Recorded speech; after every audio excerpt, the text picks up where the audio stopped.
I didn't cry. I didn't yell. I didn't respond with rage. I just closed the door, turned the lock, and listened to him call me selfish from the other side. And still, I didn't open it. Because by the time he realized what he'd lost, I wasn't the same woman he knew. I had already died to him, and he to me. What he said to me that day was a knife wrapped in gift paper. "Mom, this place is too big for you alone. You should consider giving it to us. It would only be fair, don't you think?" And then Stephanie, with that smile that never reached her eyes, added, "You'd be more comfortable in a place more suited for your age." For a second, the world felt like it stopped, not because of the proposal, but because of the way it was said, as if my life, my history, my memories were just an old piece of furniture taking up space, as if I no longer owned anything. But that wasn't the first sign. No, that came much earlier. I remember that night perfectly. I had made my favorite soup, butternut squash with a hint of ginger. The house smelled of melted butter and toasted bread.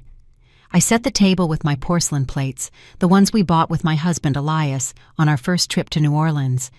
The tablecloth was white with lace borders my mother, Ida May, had embroidered. My granddaughter, Riley, was running down the hallway, shouting that she wanted to sit next to me. I was smiling. I was happy, or so I believed. Stephanie was helping me in the kitchen, though it was clear she didn't want to get her long, wine-colored nails dirty. They looked like claws.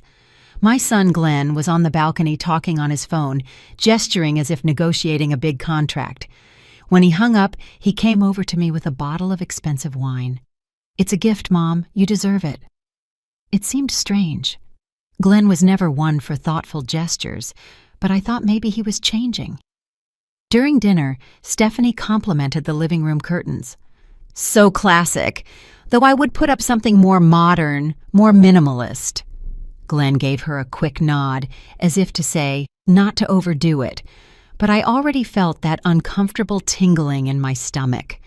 Not because of what they were saying, but because of how they were saying it, as if they could already see themselves living here. In her innocence, Riley said something that sent a chill down my spine. "Dad, where will my room be?" Stephanie quickly corrected her. "When we come to visit Grandma, honey." But her eyes betrayed her. A visit was not what they had in mind. That night, as I was collecting the dishes, I noticed Stephanie had left her purse open on the dining room table. On instinct, I went to close it so nothing would fall out. And that's when I saw it. A floor plan of the apartment with handwritten notes. Knockdown hallway wall, open kitchen to living room, master bedroom, Stephanie and Glenn. I was stunned. I didn't say anything. I closed the purse, finished the dishes, and went to bed. But I didn't sleep. I tossed and turned, feeling the weight of every object around me. This was my home, not just a piece of property. It was a sanctuary, a place filled with life, love, and loss. It was where I saw Elias take his last breath. It's where I took my first steps as a mother. It's where I first held Riley in my arms. They couldn't take it from me, not without a fight. The days passed, and the little signs started to appear, almost imperceptible at first. A neighbor asked me if I was moving out. She said she had seen Glenn showing the apartment from the balcony, pointing toward the street and talking about office space. I laughed nervously and said it must have been a misunderstanding, but the doubt lingered. Then, the doorman mentioned that Stephanie had asked if there was a way to duplicate the mailbox key. "She said it was to help you, Mrs. Carter," he told me, but I never asked her to do that. One morning I opened my mail and saw a bank notification. Someone had tried to access my account from a new device. I called the bank. They said my social security number had been entered to reset the password. I had to change everything. That's when I knew something very dark was happening. I went to my desk, opened the folder where I kept my documents, and realized 2 papers were missing: the original deed to the apartment and the copy of my will. My heart pounded in my ears. I called my trusted lawyer, a friend named Clara. She told me to meet her at her office. The next day, I arrived with the documents I still had. Clara reviewed everything in silence. She looked at me with an expression that mixed pity and fury. "Yolanda, your son is trying to transfer the apartment into his name. They used a falsified power of attorney. This is serious." I felt the air leave my lungs, as if someone had emptied me from the inside. Clara helped me block any pending transactions. She recommended I change the locks, secure my accounts, and most importantly, not confront them yet. "Act as if you don't know anything," she advised. "That will give you the advantage." And that's what I did. I became invisible. I started recording our conversations. Every visit, every comment from Stephanie about what she'd do with this kitchen, every phrase from Glenn about when we move in here. Everything was recorded. I also took photos of the floor plan, the messages they sent me, the missed calls at strange hours. I saved every piece of the puzzle. One evening, as Stephanie was making coffee in my kitchen as if she owned the place, Glenn made his final proposal. "Mom, we've thought about it a lot. This place is too big for you. You could live in a smaller apartment, closer to us. We could even help you with the expenses, but we need this space. It's what's best for everyone." He looked at me as if he were being generous. Stephanie put a hand on my arm. "We don't want you to feel lonely, just comfortable. And this place, well, it's not suitable for a lady of your age." My face burned, but I didn't say a word. I smiled. I nodded. I told them I would think about it. And that same night, I called Clara. We began the selling process in secret. A friend of Clara's, a young foreign woman, was looking for a spacious apartment in the area. She saw it in photos and fell in love. I told her the situation. She said, "Let's do this quickly and quietly." We signed the agreement at a different notary. The money was transferred to a new account. Clara accompanied me to change the will. Glenn and Stephanie were left out of everything. Only Riley would receive something, and not until she turned 25. Nothing before, and no one else. For weeks, I pretended everything was normal. I greeted my family with a smile. Stephanie was already talking to decorators. Glenn was measuring the walls. Riley was bringing drawings where she had already put her name on the door of what she believed would be her new room. In the meantime, I secretly packed my most cherished belongings. The photos of Elias, the love letters, the old journals, my mother's necklaces, the signed books, the vinyl records. I packed everything into discreet boxes that I took out of the apartment little by little, like trash bags. Nobody noticed. The final sale was signed on a Thursday morning. At 11:32 a.m., the apartment no longer belonged to me, or to them. At 1:30 p.m., I changed the lock. At 4 o'clock, I was settled into my new home, small, warm, with new curtains and the scent of fresh mint. And that night, when Glenn arrived with Stephanie and Riley to start the move, they found a new lock and a sign taped to the door that read, "Private property, restricted access." They called, they banged, they yelled, but I was no longer there. Stephanie was the first to lose control. She pounded on the door as if with each punch she could break not only the wood, but also the reality that was crashing down on them. "Yolanda, open this door right now. This is crazy," she screamed with that high-pitched, tense voice on the verge of breaking. Glenn, on the other hand, was silent, still, glued to the intercom, dialing my number again and again, as if the sound of the ring could restore the power he thought he had. I watched everything from the building across the street, sitting in the back seat of Clara's car. The tinted windows protected me like a veil. I saw their bodies moving with anxiety, as if each second were another brick in the wall being built between us. "Don't say anything," Clara had warned me. "Let them scream. What hurts a manipulator the most is silence." And she was right. The next day, the messages began. First, the subtle ones. "Mom, we understand you're confused. Maybe someone is manipulating you. We can talk later." Then the passive-aggressive ones. "I never thought you would do this to your own family." After that, the dramatic ones. "Riley is crying. She doesn't understand why her grandma doesn't love her anymore. I saved everything: screenshots, audio, videos. Clara had instructed me well. Everything had to be documented. The third person to enter the scene was Jonathan, Stephanie's brother-in-law, a small-time lawyer who always thought he was smarter than everyone else.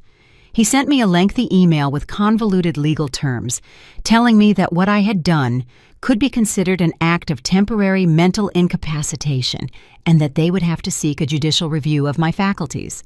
I read it 3 times, not because I was scared, but because I was impressed by the audacity. It wasn't enough for them to try to take my apartment. Now they wanted my sanity. I didn't respond with a single word. I just forwarded the email to Clara, who replied in less than an hour with an attached document. "Don't worry, they can't touch you, but we'll secure everything in case they try to go further." I felt like I was in a spy movie, but it wasn't fiction, it was my life. 2 weeks passed. During that time, I changed my number, closed my social media accounts, and notified the few friends I still trusted not to share my new address. Stephanie posted a video on Facebook literally crying, saying that her mother-in-law had been the victim of a scam, that her property had been sold without her realizing it. Glenn appeared in the background, holding Riley with a martyr's face. The video's title was, "What would you do if your mother was deceived and you lost everything?" It got thousands of views and comments from strangers accusing me of being crazy, ungrateful, a cruel mother. A neighbor even left a note in my old building's mailbox saying that ambition destroys families, but I didn't budge. I had spent too long ignoring the signs, doubting my instincts.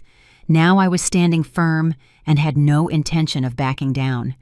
Every time I listened to those audios of Stephanie screaming in my kitchen that it was already hers, it reminded me why I had to keep going. Every time I saw the floor plan with their notes, I remembered they weren't visitors, they were invaders. Clara accompanied me to the notary, where I updated my will. I made it clear that Glenn would receive nothing, absolutely nothing, no properties, no money, no objects. The only exception was Riley. For her, I left a handwritten, sealed letter that she couldn't open until she was 25. It said, "Dear Riley, I hope one day you'll understand. Love is also about setting boundaries. Your grandma loved you, but she couldn't allow them to destroy her in the name of family." It was the hardest thing, separating an innocent child from the harm her parents were causing. But I also understood that true love isn't blind. It's brave.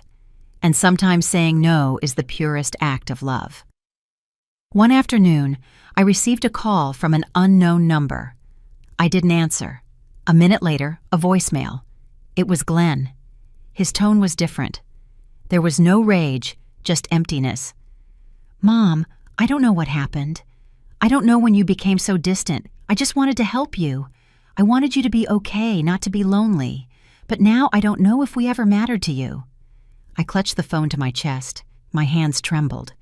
Because a part of me wanted to believe his words. But I was no longer a naive woman. I knew what he was capable of, and I knew that voice was just another mask, another manipulation. Clara recommended I get out of the city for a few days, disconnect, refresh my soul. I went to a rural house I rented in the mountains, a place with no cell service, no internet, just birds, wind, and the smell of wet earth. There, I walked barefoot, read aloud, and wrote in a hardcover notebook everything I had kept silent for years. The pressure to be a perfect mother, the guilt of saying no, the fear of aging and being seen as a burden.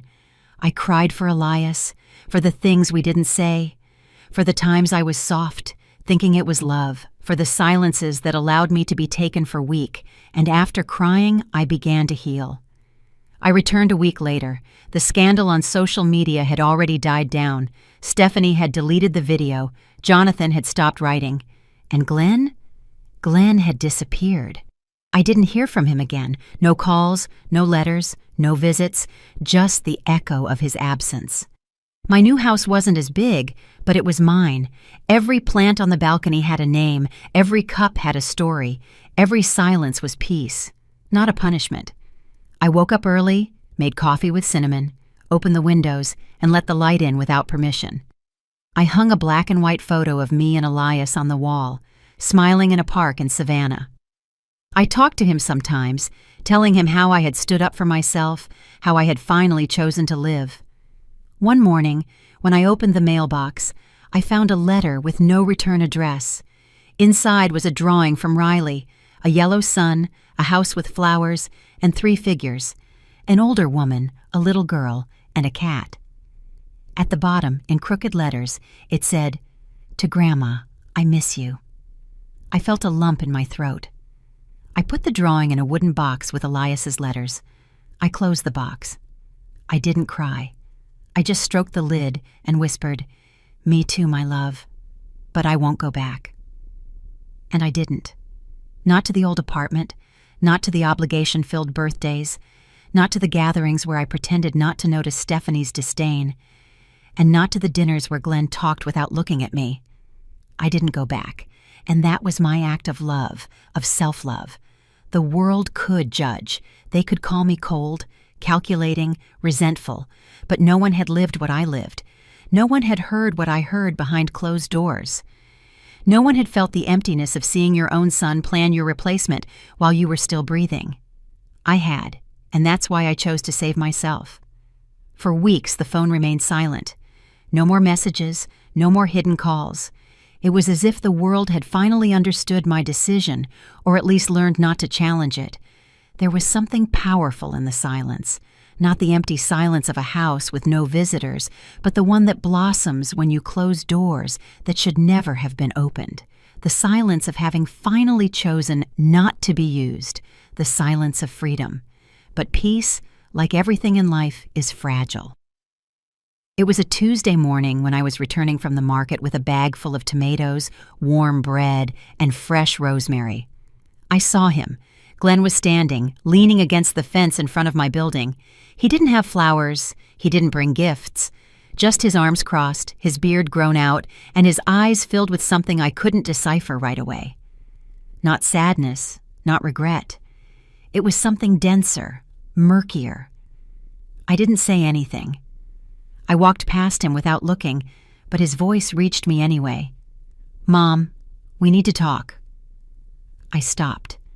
Not because I wanted to, but out of habit.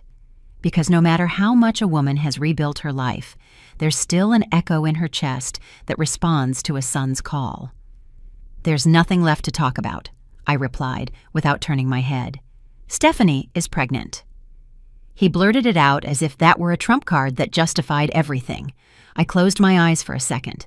I felt the mid-morning sun on the back of my neck. I took a deep breath. The rosemary in my bag released its earthy, sweet scent. And right there, in the middle of the sidewalk, I understood that what he was trying to do wasn't to reconcile. It was to reclaim lost ground. Stephanie was pregnant, and that, once again, made them worthy of my sacrifice, my property, my legacy. I turned slowly. "And what does that have to do with me?" His expression broke for an instant, then recomposed itself. "We need stability, Mom. A home. You have a whole house to yourself. You could come live with us. You could watch your granddaughter grow up, your grandchildren." Every word was measured, calculated like poison in a wineglass. "Yolanda, think about it. We could convert a room into your own space, a little sitting room with your things. You wouldn't be lonely. You wouldn't have to worry about anything." The image was grotesque.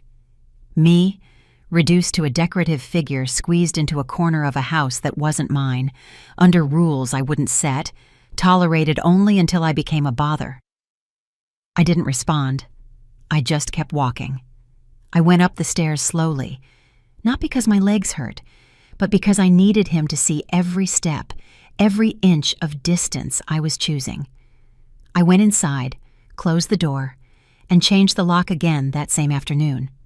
2 days later, I received a court notice, a request for joint guardianship for family assistance, which, in real terms, meant Glenn was seeking to have me declared in need of supervision for my financial decisions. It was signed by Jonathan. They had attached a fake psychological report where a specialist argued that my behavior was erratic, that there were signs of paranoia, and that the sale of the apartment had been an impulsive action resulting from an untreated emotional crisis. My hands turned to ice as I read, not from fear, but from indignation. It wasn't enough that they had tried to take my space. Now they wanted to erase my judgment, turn me into an incompetent, manageable, fragile old woman. I called Clara. "I was expecting this," she said with a fierce calm. "They don't know who they're messing with." In 48 hours, we had our counterattack prepared. Real medical reports, statements from neighbors, audio recordings of veiled threats, and most importantly, the evidence of the legitimate sale of the apartment without coercion at the notary's office, with signed legal appraisals. Everything was secure. We attended the hearing. I wore a navy blue dress, my hair in a neat bun, with discreet makeup. There was something profoundly humiliating about having to prove that you still owned your own mind, but I stood firm. Jonathan didn't even have the decency to meet my gaze. Glenn, on the other hand, watched me with empty eyes, as if he still didn't understand that this time, his mother wasn't going to give in. When the judge delivered his decision, it was simple and forceful. "There is no evidence to support the need for guardianship. Mrs. Yolanda Carter fully retains her legal capacities." Not another word was said. Glenn didn't say anything when we left. Stephanie didn't show up. I walked to Clara's car, feeling that each step was giving me back a little more of the dignity they had tried to steal. The following days were calm.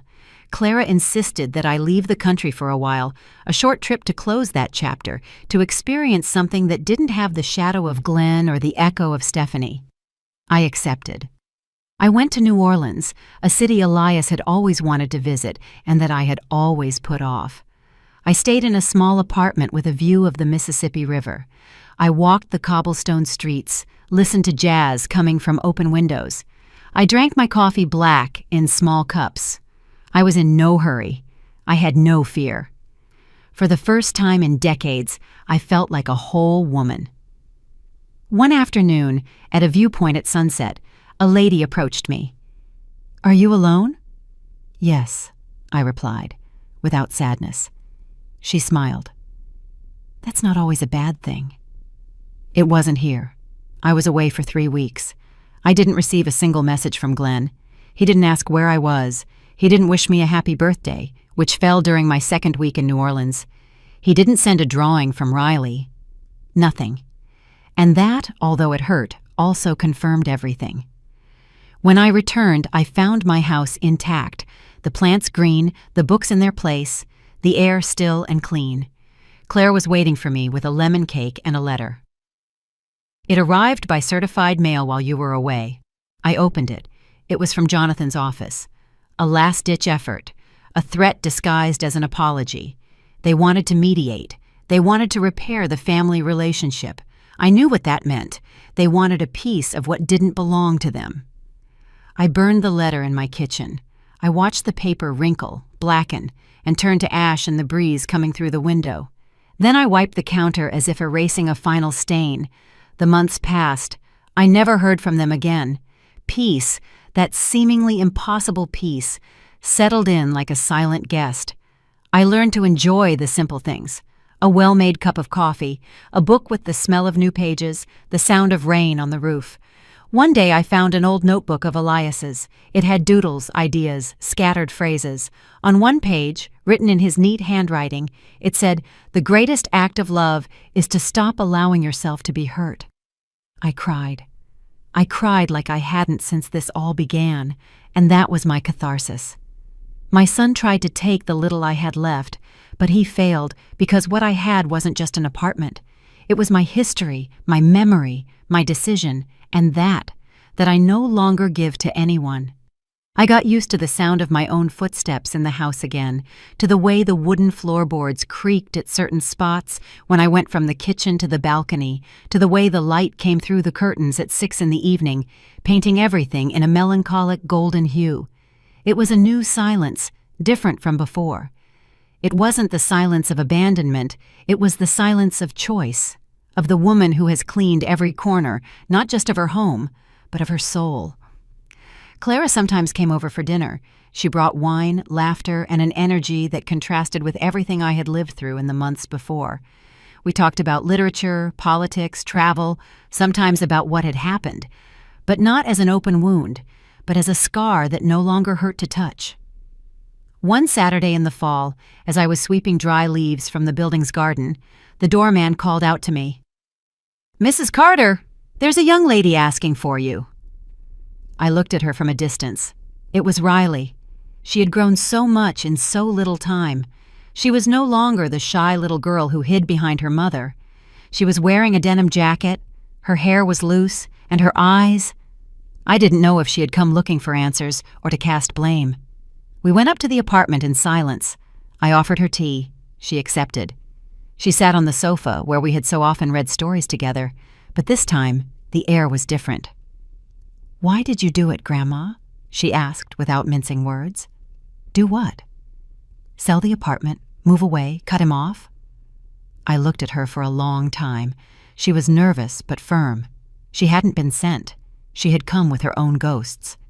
"Because it was necessary," I replied. "Because if I didn't, I would have lost myself." Riley looked down, fidgeting with the cup in her hands. "Dad said you went crazy, that you woke up one day and decided to destroy everything." I smiled, not with tenderness, but with that sadness only mothers know. "Do you believe him?" She shook her head. "I don't know. I just know that since it all happened, no one at home talks about you. Mom doesn't mention you. Dad changes the subject. And me? I don't understand anything." I got up, walked to the sideboard, and took out an envelope. It had been ready for some time. "Here," I said, handing it to her. "These are letters I wrote for you from the first day everything broke. I didn't send them. I didn't want to poison you with our battles, but now I think you deserve to know my side of the story." Riley took it as if it were something fragile. She put it in her backpack without opening it. "Can I come again?" "Always." And she left. I closed the door softly and cried, not from pain, but from relief, because for the first time, I felt that some of the love I had sown in that family hadn't died completely. In the days that followed, I went back to my walks. I went to the park to watch the kids play, to read, to drink coffee on a bench where the sun hit me directly in the face. Sometimes I ran into old acquaintances. They would ask about Glenn, about my grandchildren. I would answer evasively, not out of shame, but because I had learned there are battles you don't explain. You live them, you bury them, and you leave them there. One morning when I returned home, I found an envelope under my door. It had no return address.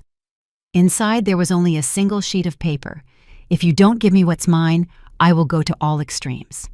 No signature or date, just that dry threat, like a claw. I called Clara. I told her what happened. She asked me to scan the note and file it. Filing a police report wasn't worth it for now, but leaving a trail was a good idea in case something happened. I started noticing strange things. The intercom would buzz in the middle of the night. Someone would stand in front of the building without moving for long minutes. The hallway lights would turn on for no reason. There was no proof, but there was a presence. I didn't feel fear. I felt rage. One night, I decided to stay up. I sat in the living room with the lights off. The city breathed outside with its slow rhythm. And there, at 3 a.m, I saw him. Glenn again. He didn't knock. He didn't yell. He just stood there in front of the gate. I took a photo from the window, then another and another. I sent them to Clara. "This is no longer legal," she wrote.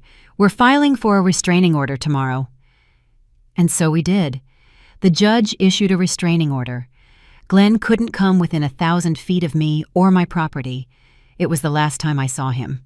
Riley came back with tears, with underlined letters, with questions and, little by little, with certainties. "Dad always said you were exaggerating," she told me. But reading this, I realize he manipulated everything. He used your love. He used our story. I nodded. There was no need to add anything. "I want you to know that I'm not on anyone's side," she continued. "But I do want to know your full story, not as a grandma, but as a woman." And that's what I did. I told her everything from the beginning, from the first signs, from the first, "Mom, can we borrow it for a while?" to the last closed door. She listened without interrupting. And when she said goodbye, she just said, "Thank you for not giving up, for defending your voice." That night, I slept with a calm heart. I knew the story wouldn't have a perfect ending, that there would be no dramatic reconciliations or movie hugs, but there was something better. Justice. A silent, intimate justice woven with every decision I had made. My apartment was now a sanctuary, not of loneliness, but of integrity. I had lost a lot, but I had recovered myself. And for a woman like me, that was worth more than any inheritance. When Riley closed the door that last time, I didn't know if she would ever return. The house fell silent, but it wasn't a sad silence. It was one full of possibility, as if the echoes of the past were finally fading, giving me space to build something of my own, free from the voices that had judged, betrayed, or manipulated me. The weeks that followed were tranquil. My days were filled with small rituals: coffee in the morning with the newspaper open on the table and the sun filtering through the curtains, the plants on the balcony that I once again cared for patiently, the walks along the boardwalk, where sometimes I would stop to look at the water without thinking about anything. I started writing in a notebook with no intention of publishing, just to understand myself. Scattered words, memories, thoughts I had never said aloud. It was like picking up the pieces I had left scattered over the years and putting myself back together. Until one morning, I received a call from my lawyer. His tone was serious, but not alarmed. "Yolanda, a challenge to the will has been filed." I didn't say anything. I expected it. "It's Glenn. He's claiming that you weren't in full use of your mental faculties when you made the changes. He wants it to be declared invalid." I laughed. Not out of amusement, but because of the pathetic attempt. "We have everything documented," I reminded him. "Signatures, witnesses, even the medical reports." "I know, and the judge will know too. But be prepared for the noise. This is going to be in the media. Journalists are already asking questions." And he was right. The next day, my face appeared on a sensationalist news website, Sun Tzu's mother for unjustly disinheriting him.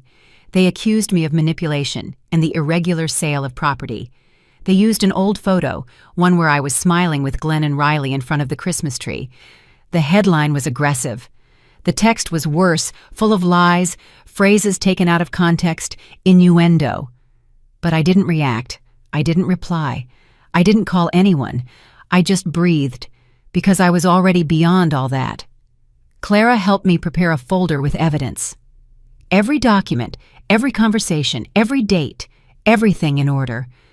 We also included the letters I had written to Riley and the messages she had sent me in response. Not because they were legally necessary, but because they were the thread that proved there was love, clarity, and decision, not insanity. The day of the hearing was gray.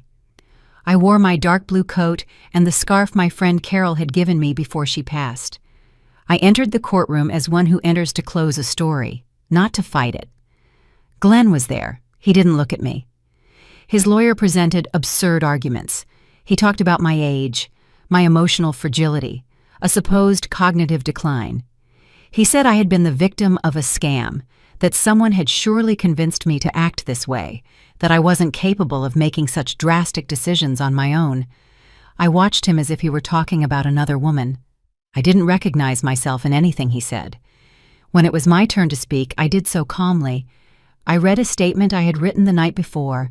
I spoke about my history, my life with Glenn, the signs I had ignored, the times I had given in, the betrayal I had lived firsthand. I talked about how I was forced to choose between maintaining a facade and saving my dignity. I chose the latter. The judge listened without interrupting.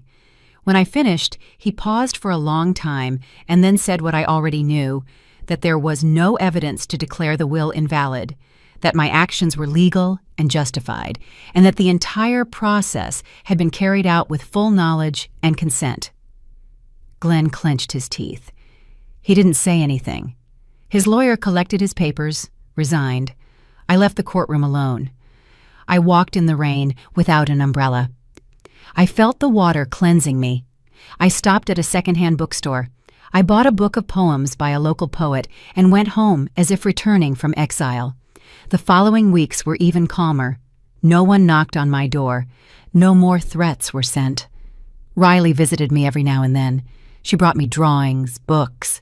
She told me about her plans. She was studying psychology. "I think I have a lot of material to analyze," she joked one day, and we both laughed. One afternoon, she asked me to read one of the poems I had underlined out loud. It was about defending joy like a trench. And I understood that's what I had been doing without knowing it. Defending my joy, my right to live in peace. I was offered an interview for a serious news outlet, a report on older people facing abuse from their own children. I hesitated, but I accepted, not out of revenge, but because if my story could help another woman my age find the courage to say, "Enough," it was worth it. The journalist was respectful. She listened more than she asked. In the end, she hugged me. Her eyes were moist.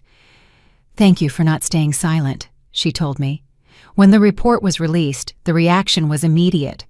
I received letters, messages, flowers, women I didn't know who told me I had given them courage. One wrote, "Today I told my son to stop manipulating me. Thank you for showing me I'm not alone." And for the first time in a long time, I felt proud, not because I had defeated Glenn, but because I had chosen myself. That night, I wrote my last letter. Not to Riley, not to Glenn, to myself. "Dear Yolanda, you survived. You stood tall when everything was crumbling. You chose silence when screaming was useless. You chose truth when a lie offered comfort. You chose dignity when fear pushed you to surrender. And now you are here, whole, free, alive. Thank you for not abandoning yourself." I closed the notebook. I put it in the memory box along with a photo of me as a child, a letter from my mother, and a dried lavender sprig. Life was moving on, and so was I. At my age, that was more than enough. One morning, while watering my plants, I noticed one of the younger neighbors, Camellia, watching me from the other balcony. At first, I thought she was just hanging clothes or looking at the sky, but when our eyes met, she smiled and raised a coffee cup as if making a toast. "Would you like to come have one with me?" she asked in a clear voice. I nodded. It had been a long time since I'd accepted an invitation like that. I went up one floor, knocked on her door, and she welcomed me with a table already set. Fresh coffee, homemade cookies, a lit candle. The atmosphere was warm, as if she had been waiting for me for a long time. We talked for hours about plants, books, music. She told me that she had recently lost her mother and that she felt lonely. I told her parts of my story in my own way. She didn't need details to understand. "My mom used to say that sometimes you have to break the house from the inside to let the sun in," Camilla said, looking out the window. "You seem like someone who learned that." Her words stayed with me for days. It was then that I decided to travel, not very far. A getaway to the coast, to the same town where I had my honeymoon with Elias. I didn't go for nostalgia. I went to close a chapter. I stayed in a small inn with a view of the ocean. Every morning, I walked along the beach and wrote, not letters or memories. I wrote fictional stories, characters that came from within me but were no longer me. I invented women who escaped, who built new lives, who planted trees and never looked back. One of those stories became my favorite. It was about a woman who, after being betrayed by her own blood, built a library in a town without books. She didn't talk to anyone about the past. She didn't explain anything. She just offered new words to those who passed by. I thought about turning it into a book, but I was in no hurry. When I returned home, spring had begun. My plants were blooming. The lavender, the mint, even the jasmine I thought was dry, was showing new sprouts. That night, I lit a candle, not for nostalgia, but for celebration. I had found myself again. And even if Glenn kept talking, even if he tried to clean up his image, even if some people still looked at me with doubt or whispers, I no longer needed explanations. I owed nothing to anyone. Freedom has a taste you never forget. The days passed, and I received a handwritten letter with no visible return address. The envelope had my full name and a script that looked familiar. I opened it carefully. It was from Robert. Not the Robert I had loved, but the one who had disappeared from my life without saying goodbye. Glenn's father, absent for decades. Yolanda, I heard about everything too late. About you, about our son, about how it all ended. I don't know if I have the right to write to you, but I'm doing it anyway. I was a coward. I left without knowing what I would leave behind. I failed everyone. But most of all, I failed you. I read your story. I listened to it, and I have no words. Just one wish. That you find peace. That you have been able to heal what I broke. I didn't cry. There were no tears for that. Just a strange feeling, as if life was closing a door I had already forgotten was open. I kept the letter, not for what it said, but for what it symbolized, the past, acknowledging that it no longer had power over me. On the last day of that week, Riley brought me a gift, a hand-painted wooden box. "For your new stories," she said, "the ones you're going to write now." Inside, there was a fountain pen, a hardcover notebook, and a small bottle of blue ink. On the first page, she had written a single line, "I didn't inherit your house, but I'm inheriting your strength." I hugged her, as if it were the last time. That night I wrote again, but not about pain or loss. I wrote about a garden that grew among ruins, about a woman who, even with scars, danced alone in the rain, about silence as a form of victory, and about forgiveness, not as a gift to others, but as a closure you give yourself. I ended the story with a phrase that, without knowing it, defined me. I didn't leave. I found myself, and this time I slept without nightmares because I was finally free. I never imagined that silence could weigh more than a scream, but at that point in my life, I realized that silence also speaks. Sometimes it says more. Sometimes it screams from within, like an echo no one else hears, but that vibrates in your bones. And in those days, everything around me was wrapped in that kind of silence, thick, dense, almost tangible. It wasn't loneliness, it was something else, a long pause before a new act. I was no longer the woman I used to be. I was no longer the complacent mother, nor was I just the victim. I had transformed into something new, something stronger, but also colder, more calculating. I found myself thinking about my next steps with surgical precision. I observed, listened, and planned as if my whole life had become a chessboard, and I finally understood the rules. Glenn, meanwhile, kept trying. He knew he had lost, but his ego wouldn't let him accept that a 62-year-old woman, his mother, had won the game. So he started looking for cracks, small openings to get back in. He appealed to everything: the press, social media, acquaintances, even old friends of mine I hadn't seen in years. I received messages filled with fake concern. "Yolanda, we heard what happened. Are you okay? Do you need anything?" At first, I hesitated. I thought maybe someone was genuinely interested, but a brief conversation was enough to recognize the script. Pointed questions, empty compliments, subtle comments to get me to say something out of place. I didn't fall for it. I had removed Glenn from my will, sold the apartment without him knowing, changed all the locks, and disappeared from his maps. But I wasn't finished. There was one last move left, the decisive one. I contacted my lawyer. I asked for advice on a legal concept I had learned about from a friend: the declaration of unworthiness to inherit. It wasn't enough to disinherit him. I wanted it so that at the time of my death, he couldn't even challenge anything or claim what wasn't his. I wanted to cut all the legal roots that connected him to me. The process was complex. It required proving that his actions were serious enough to justify the measure. But I had evidence: videos, messages, witnesses, everything documented. And most importantly, I had my word, my truth, which no longer hid or apologized for existing.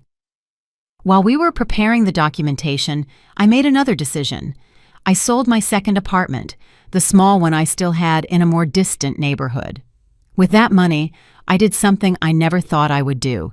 I bought a small property in a coastal town in the south, a single-story house with a front garden and fruit trees in the back, a place where no one knew me, where I could start over, where neither Glenn nor his stories could reach me. But I didn't move immediately. I needed to close some doors first, and one of them was Riley.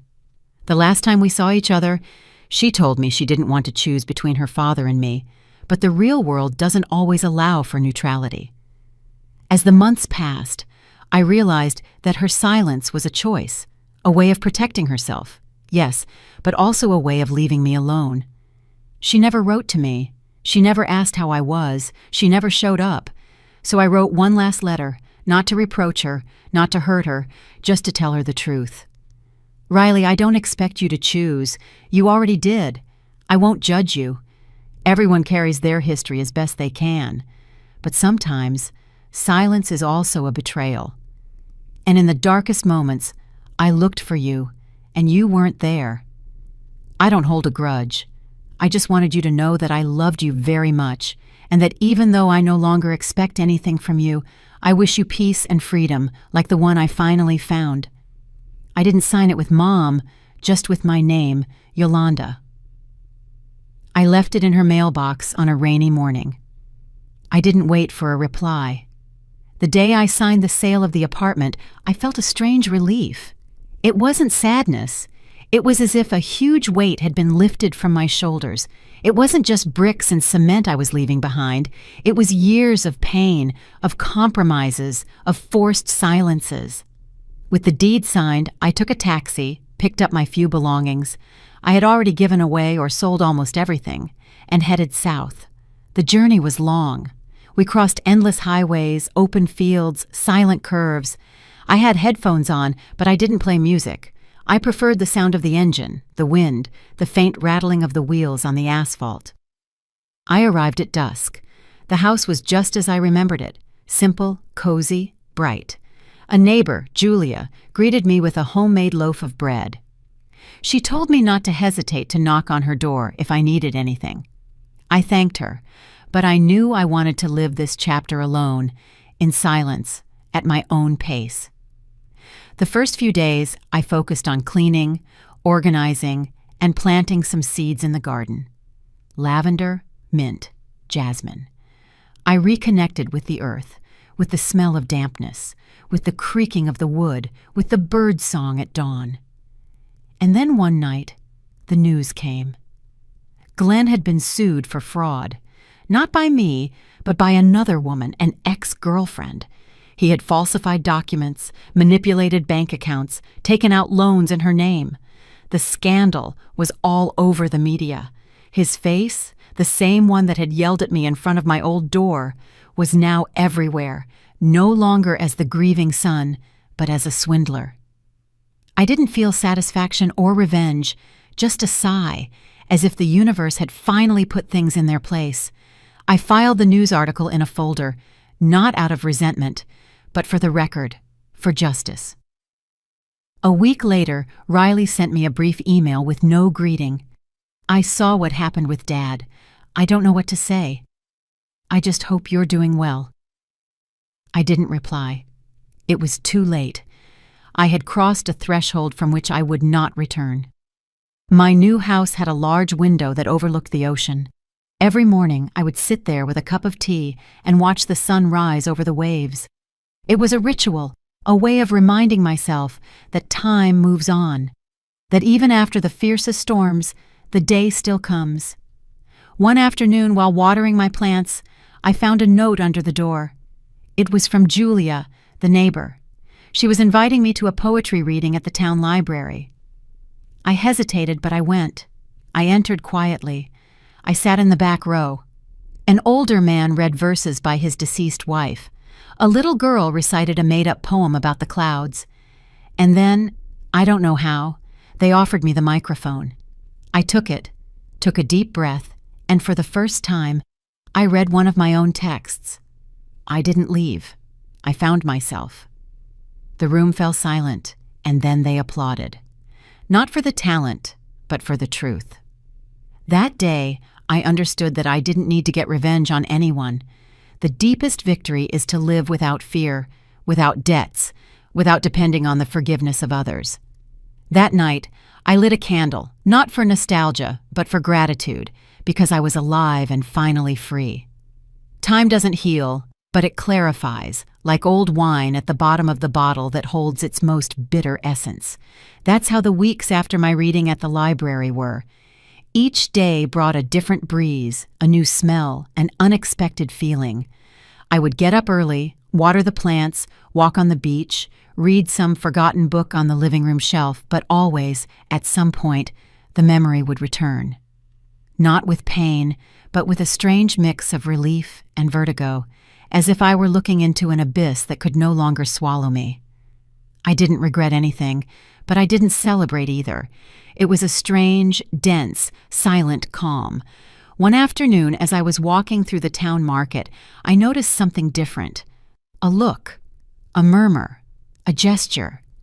At first, I thought it was my imagination, but when I got home, I confirmed it. In the mailbox, there was a letter with no return address, no postage stamp, just my name written in a familiar hand. Inside, a single sheet of paper with a single phrase, "You're going to destroy all of us." The handwriting was Glenn's. I wasn't surprised. I wasn't scared either. But it made me wonder who he meant by us, him and Riley, the family in general, his allies. The truth was, I hadn't destroyed anyone. I had only protected what I had left, my peace, my freedom, my truth. But I understood that for some people, that was already a threat. I put the note in a drawer, not because I feared anything, but because everything could be useful later. I was meticulous about it. Every word, every gesture, every veiled threat was now part of my personal file, not out of paranoia, but out of caution. That same night, I received a call. Hidden number. I didn't answer. Seconds later, a voicemail. It was Riley's voice. "Mom, I know you don't want to hear from me, but there are things I don't know how to handle. Dad is becoming more and more erratic. He says you're spying on him, that you're planning to ruin his life. I don't know what to do. Sometimes he scares me." Pause. I'm not calling to ask for anything.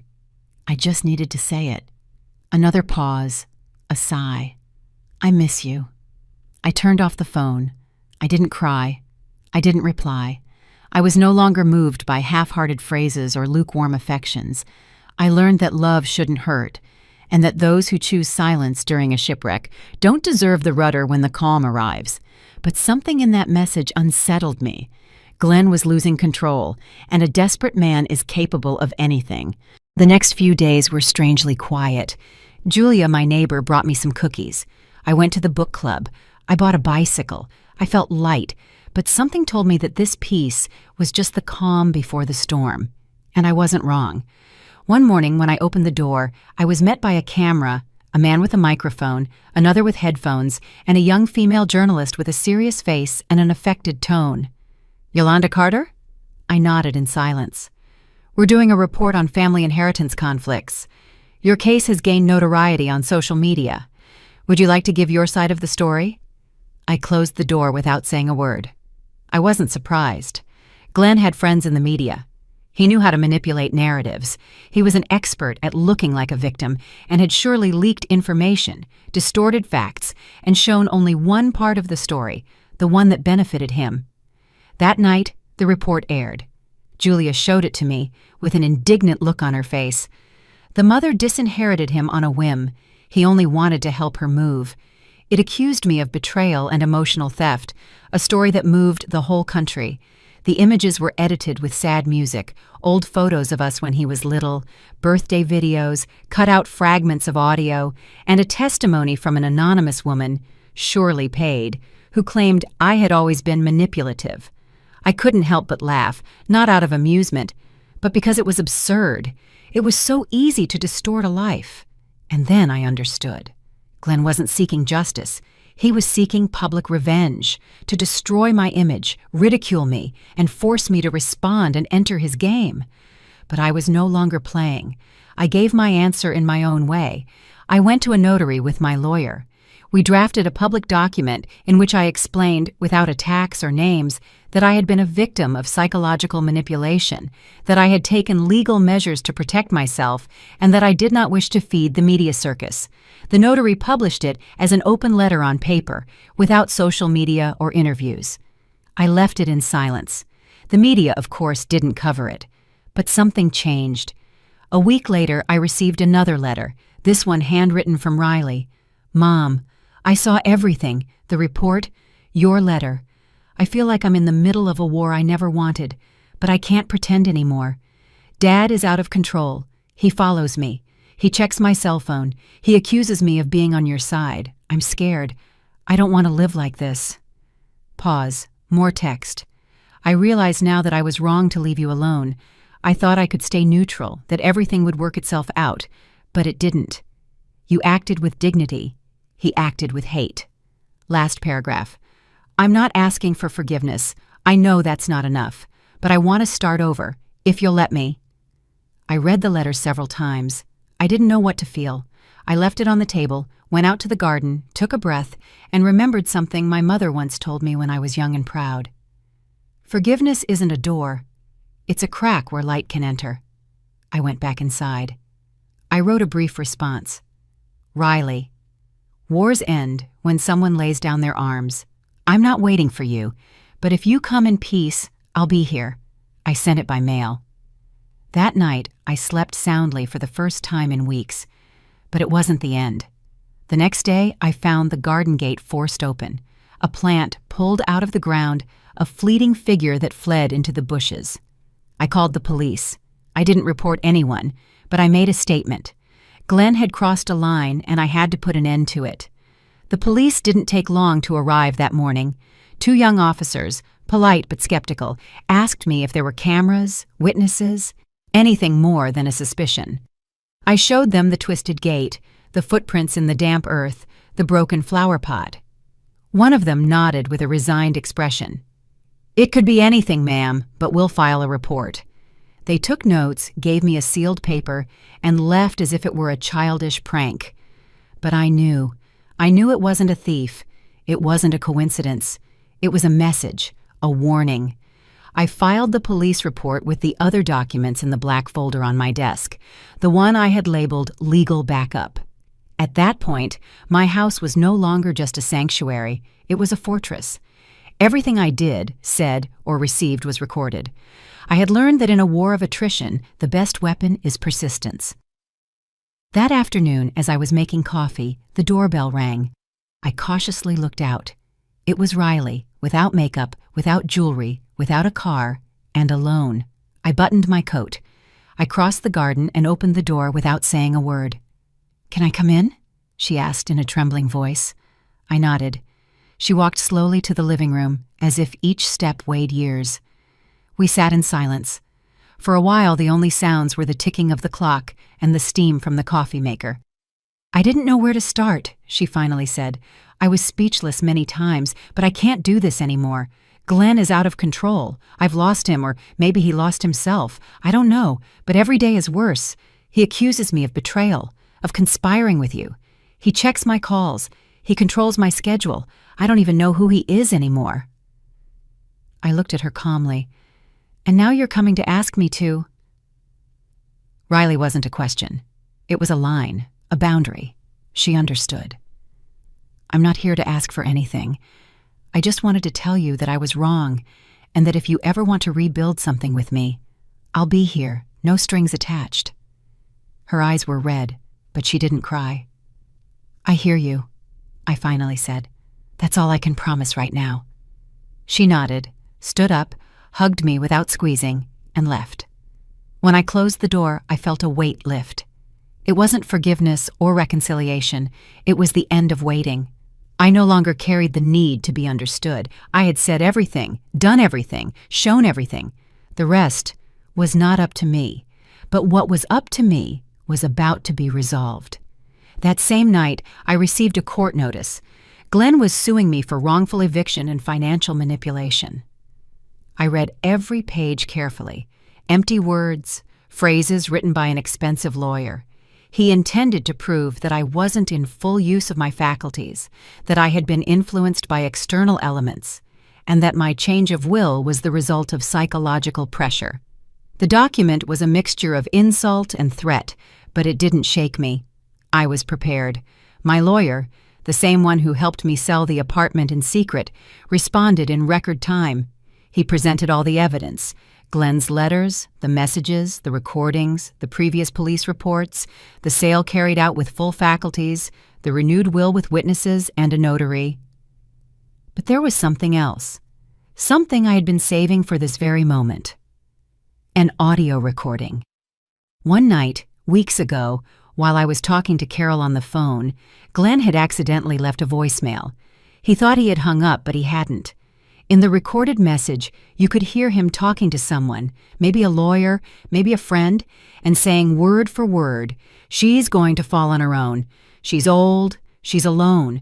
A good couple of articles in the media, a few posts with old photos, and that's it.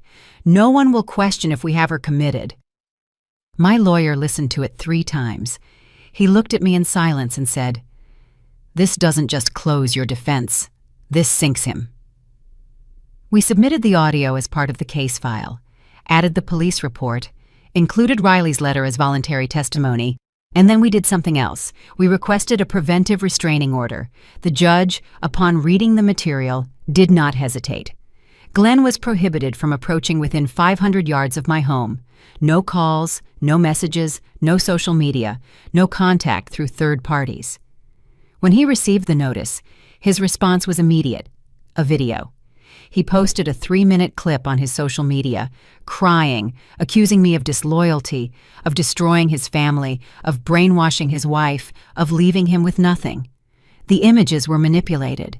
He used fragments from birthdays, photos of me laughing with him as a child, family scenes taken out of context. But he made a mistake. He included an image taken inside my old house on a date after the sale, a photo where he appeared on the balcony with a glass of wine, as if he still lived there. What he didn't know was that on the exact date of that photo, I had already changed the lock. He shouldn't have had access, and yet he had entered. That detail helped us to expand the complaint: trespassing, invasion of privacy, judicial disobedience. The judge, seeing the recurrence, was clear. We are facing a systematic campaign of harassment and manipulation. He authorized more severe measures, including digital monitoring, and summoned Glenn to testify. I, meanwhile, kept my routine intact: gardening, reading, silence, peace. But inside me, something was beginning to blossom. It wasn't revenge, it was justice. One morning, the courthouse called me. Mrs. Carter, Mr. Glenn Carter, appeared this morning accompanied by a defense attorney, but he refused to testify. However, due to the accumulation of evidence, the judge has decided to proceed with a public hearing. Are you willing to attend? I nodded. It was time. The hearing was set for the following Thursday in an old building with high columns and long echoes. I sat in the front row next to my lawyer. Glenn arrived a half-hour late. He was wearing a dark suit and had the face of a martyr. The judge called for silence, read the file, presented the evidence, played the audio, read Riley's letter, showed the photo from the balcony, and asked if Glenn wished to make a statement. He only mumbled that it had all been a misunderstanding. But it was too late. The judge was firm. Not only is there no evidence of manipulation on the part of Mrs. Carter, there is clear evidence of persecution, coercion, and improper use of public media to defame her image. The verdict was brief: an extended restraining order for 2 years, an order to remove all public defamatory content, a fine for emotional distress, a prohibition of contact, and a symbolic conclusion. The judge, in a quiet voice, said, "Sometimes cutting ties is healing." When I left the courthouse, the sun hit my face like a caress. I didn't feel glory or triumph. I felt freedom, and that was all I needed. The week after the trial was, on the surface, calm. No unknown car circled the block. No envelope without a return address arrived in the mailbox. No one knocked on my door. No one shouted my name from the gate. The silence returned. But it wasn't the same as before. This wasn't the silence of waiting, but the silence of the aftermath. The one that comes when a war ends and all that's left is the sound of the wind over the ruins. Riley sent me a handwritten letter. She told me she had moved into a boarding house in Ocean City, that she had gotten a part-time job at a bookstore, and that every night she read fragments of Toni Morrison to fall asleep. She wished me peace. She didn't ask for anything. She signed with violet ink, like when she was young. I didn't reply, not out of anger or coldness, but because it was no longer necessary. We had closed that chapter with dignity, and I had learned that not all goodbyes require words. Some just happen, like leaves falling from a tree when autumn arrives. They don't make a sound. They just go. Carol, for her part, came over every Tuesday. We would drink jasmine tea in the garden. We talked about simple things, recipes, the news, neighborhood stories. But every now and then, in the gaps in our conversation, we would let a phrase about them slip out. Not as someone who reopens a wound, but as someone who points to a scar that no longer hurts. One day, however, she brought me a gift, a small olive bonsai. So you'll remember that some roots, however slow, always grow strong. I put it on the windowsill. Every morning, I would look at it when I woke up, and even though it seemed fragile, it withstood all the winds. One afternoon in March, I decided to do something I had put off for years. I went to the attic. I climbed the stairs slowly with a flashlight in my hand. Dust, old boxes, winter clothes, photos, books, notebooks with folded pages. I knelt in front of the blue trunk that had belonged to my mother. I opened it. Inside, among other things, was the wool blanket we had knitted together during the cold nights of my teenage years and a cardboard box with postcards. One in particular caught my attention. It was from a park in a small town in New England with an empty bench in front of a lake. On the back, in my mother's handwriting, "The important thing isn't that you stay, it's that you know how to leave when you are no longer needed." I read that phrase out loud several times, and I understood. I understood that my role as a mother wasn't to cling, but to let go. It wasn't to protect at all costs, but to set boundaries. It wasn't to always fix things, but to say, "This is where I stop." Glenn was no longer my child. He had chosen his path. And even though it hurt, it was no longer my responsibility to fix what he had chosen to break. That same day, I sat in front of my computer. I wrote a brief, clear, unembellished message. I sent it to my lawyer. I want to make one last change to my will. In the new version, in addition to excluding Glenn, I stipulated that upon my death, a significant portion of my assets would be donated to an organization that supports older women in situations of financial or emotional abuse. Women like me, I told the notary as I signed, who endured out of love, fear, or habit, and one day said, "Enough." He looked at me with respect, sealed the document, and gave me a copy. I felt light, as if all the years of burden had suddenly been lifted. The weeks continued on their course, the leaves fell, the afternoons grew shorter. I started walking on the boardwalk every morning. I greeted the neighbors. I bought fresh flowers. I learned to make whole wheat bread. I started writing in my journals again. One night, it was raining hard, the kind of rain that hits the roofs like a confession. I made myself a cup of mint tea, turned on the lamp in the corner, and sat down to read. The sound of the rain mixed with the soft music from the vinyl record. In the midst of that quiet, my gaze fell on a framed photo. Me, when I was young, with Glenn in my arms. We were both smiling. He was wearing a red hat, and I was wearing a white linen dress. I went closer. I took it in my hands, and without thinking too much, I put it in a box, closed it, and stored it in the back of the closet, not to forget him, but to let go of the version of him that no longer existed. Because part of grieving is understanding that you can't live forever in the portrait of a memory, that you have to make space for other images, other memories, other ways of being. The next day, I donated several items: clothes, notebooks, cushions, books I no longer read. The house breathed more deeply. The silence was gentle. The light entered without obstacles. I sat on the porch with a cup of coffee. I looked at the bonsai. The olive tree had a new leaf. I smiled. Carol arrived with croissants. We laughed about things that didn't matter. We talked about the neighbor's cat, about a documentary that was on television. She asked me if I was thinking of traveling. Maybe, I said. To New England. There's a bench in front of a lake I want to see. She looked at me with a knowing smile. So, are you ready? She asked. I nodded. In that moment, I understood something. Not all rebirths are explosive. Some happen quietly. There are no fireworks or standing ovations, just a serene certainty that we are alive, and this time no one has the keys to our house or to our body or to our name. One day, I opened the closet and found my white linen dress. I put it on and went out into the garden. The sun caressed my skin. The air smelled of damp earth and rosemary. The bees buzzed around the flowers. I sat on the bench under the lemon tree. I closed my eyes, and for the first time in a long time, I didn't think about the past, or the trial, or the screams, or the betrayals, or even revenge. I thought about myself, about what I had saved, about what I had rebuilt, about what, despite everything, could still bloom. And then, without hurry, without drama, without tears, I said in a quiet voice, "They never touched my name again." Then I got up, went into the house, turned off my phone, and opened the window.